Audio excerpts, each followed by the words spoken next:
मानवाधिकार आयोगानं ठपका ठेवला त्या धिंड प्रकरणी आणि मानसिंग पाटील यांची पुणे पोलीस आयुक्तांनी बदली केली। त्याच्या निषेधार्थ ही सगळी मंडळी भारतीय पोलीस स्टेशनला जमलेली आहेत आणि या सगळ्यांची म्हणणे आहे की ती बदली रद्द करावी।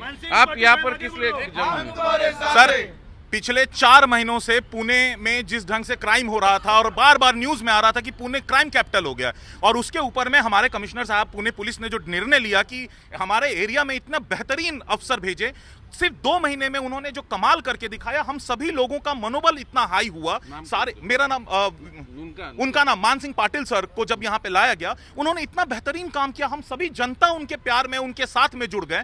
आज इतना सुंदर वातावरण बना था, लेकिन जिस ढंग से मानवाधिकार, मैं मानवाधिकार से पूछना चाहता हूं, क्या पुलिस लोगों का अधिकार नहीं और जो जनता है उसका अधिकार नहीं है?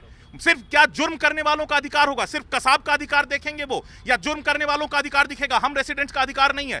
आज उनके आने के बाद सर, कल हम लोगों का इतना बड़ा एक मोर्चा था नो नॉइज पॉल्यूशन के ऊपर में, वो आने के साथ हम लोगों के साथ में व्यापारी संगठन से हम लोग हैं, व्यापारियों के साथ मिल रहे थे, इतना बेहतरीन काम कर रहे थे वो। और आज मानवाधिकार जो कि कहीं ऑफिस में बैठा है, जिसको कोई आइडिया नहीं है कि इस जमीन पे क्या हो रहा है, एक बच्ची डरी हुई रहती है, आज उसको पता नहीं है। आज उनके कहने पे हमारे कमिश्नर साहब ने इनकी बदली की। सर, इससे पुणे पुलिस का मनोबल आप गिरा रहे हैं। मांगनी है कि उनको वापस यहाँ पे लाया जाए, और बिना किसी, सर हाथ जोड़ के निवेदन है, ये बहुत ज्यादा जरूरी है पुणे पुलिस के मोरल को अप करने के लिए, प्लीज। तू विद्यार्थिनी आहेस, तू इथं आंदोलन करते, काय कुठल्या भूमिकेतून आंदोलन? कारण जेव्हापासून मानसिंग सर आले तेव्हा खरंच आम्हाला सेफ फील वाटतंय की खरोखर गुन्हेगारांना शिक्षा मिळते। या भागात हे घडणं खूप महत्त्वाचं आहे आणि मी सीपी सरांना विनंती करते की प्लीज पुन्हा मानसिंग सरांना भारतीय विद्यापीठ पोलीस स्टेशनमध्ये पुन्हा त्यांना आणावे, त्यांची रुजू करावे, त्यांचं जी बदली ती रद्द करावी अशी मी त्यांना विनंती करते।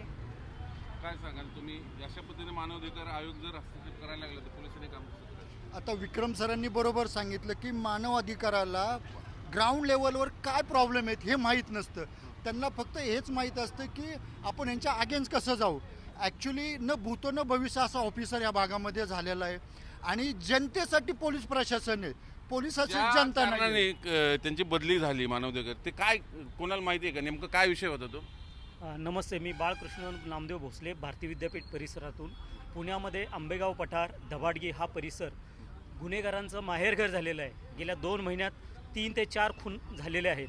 अशा भागात अल्पावधीत काळात PSI मानसिंगराव पाटील साहेबांनी येऊन पूर्ण प्रशासनाचं, संविधानाचा वकड, सिनियर PI साहेब मानसिंगराव पाटील साहेबांनी संविधानाचा आणि कायद्याचा पूर्ण अंमल आणलेला आहे। आज बघितलं, आजच्या पेपरमध्ये बातमी आहे, गुन्हेगारांचं उदात्तीकरण कसं चाललंय। न्यायालयाच्या आवारात त्यांच्या रील बनवल्या जातात आणि त्यांच्या रील प्रसिद्ध केल्या जातात।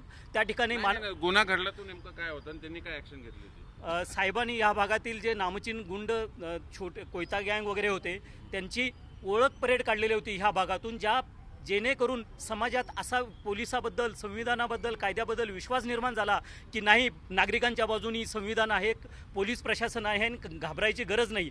त्यामुळे क्राईम रेट कमी झालेला होता, आणि यामध्ये त्यांनी हे उत्कृष्ट काम केल्यामुळे आता सांगितल्याप्रमाणे विश्वास निर्माण झाला होता। कोंढरे साहेब, तुम्ही या भागात राहता, तुम्ही आज इथं नागरिक म्हणून आलेला आहात, काय भूमिका आहे, म्हणजे काय फरक पडला होता? आणि मानवाधिकारांनी ज्या पद्धतीने ठपका ठेवला, ती धिंड काढली अल्पवयीन आरोपीची, त्या मयत मुलाच्या आईने त्याला चपलेने मारलं, त्यामुळे सगळं विषय पुढे झाला आणि त्याचा ठपका ठेवून मानवाधिकारांनी त्यांची बदली केली, तर काय तुमची भूमिका आहे? बघा, न्यायालयाचा आणि जेलमध्ये जाण्याचा गुन्हेगारांना कुठलाही वचक राहिलेला नाही। जोपर्यंत पोलिसांचा दरारा आणि वचक तयार होत नाही तोपर्यंत त्याला पायबंद घालता येत नाही, आणि ती सुरुवात ह्या भागामध्ये मानसिंग पाटील साहेब आल्यापासून प्रचंड प्रमाणामध्ये झाली, आणि तिथनं जो दरारा गुन्हेगारांवर बसला पाहिजे तो बसलेला आहे। आता वास्तविक जी काही ओळख परेड निघाली, त्याचं मानवाधिकार आयोगाने ज्या पद्धतीने गंभीर दखल घेतली, खरी दखल कोणाची घ्यायला पाहिजे की ज्यांच्यावर पीडित अत्याचार झालेले आहेत, बलात्कार झालेले आहेत, ज्यांचे खून झालेले आहेत, त्याची बाजू मानवाधिकार आयोगाने घ्यायच्या ऐवजी गुन्हेगारांचं उदात्तीकरण करून चांगल्या अधिकाऱ्याचं मनोबल खच्ची करणं म्हणजे एकट्या अधिकाऱ्याचं नाही आहे, पूर्ण पोलीस दलामध्ये अशा प्रकारच्या काम करणाऱ्या अधिकाऱ्यांचं खच्चीकरण ह्या अशा प्रकारच्या निर्णयाने जर होत असेल तर इथून पुढे कोणताही अधिकारी त्याच्या कामापुरतंच काम करेल। त्यामुळं नागरिकांचं अंतिमतः नुकसान असल्यामुळं महाराष्ट्राच्या गृहमंत्री म्हणजे मुख्यमंत्र्यांनी, इथले स्थानिक आमदार भीमराव तापकीर जे कधीच जास्त बोलत नाहीत, त्यांनी आता पुढे येऊन बोललं पाहिजे आणि नागरिकांच्या जीविताचं संरक्षण करण्यासाठी पुढे यावं, नाही तर पुढं विधानसभेला उभंही राहू नये. त्यांनी त्याची दखल त्यांनी घ्यावी. मोर्चा कशासाठी करला? हा मोर्चा जो आहे ते साहेबांची जी बदली झाली त्यांना परत आणलं पाहिजे भारतीय विद्यापीठमध्ये. कारण ते कात्रजमध्ये जो खून झाला त्या खुनासाठी त्यांनी ज्या पद्धतीने त्या मुलांची धिंड काढली, जेव्हा कोयता गँग गाडीवर बसून फिरतात तेव्हा त्यांच्याविषयी काही ॲक्शन घेतली जात नाही. पण लोकांसाठी जे चांगलं काम गाड्यांची करतात, तोडफोड करतात, गाड्याची तोडफोड करतात, खूप काय काय त्यांचं म्हणजे मुलींना बाहेर फिरता येत नाही.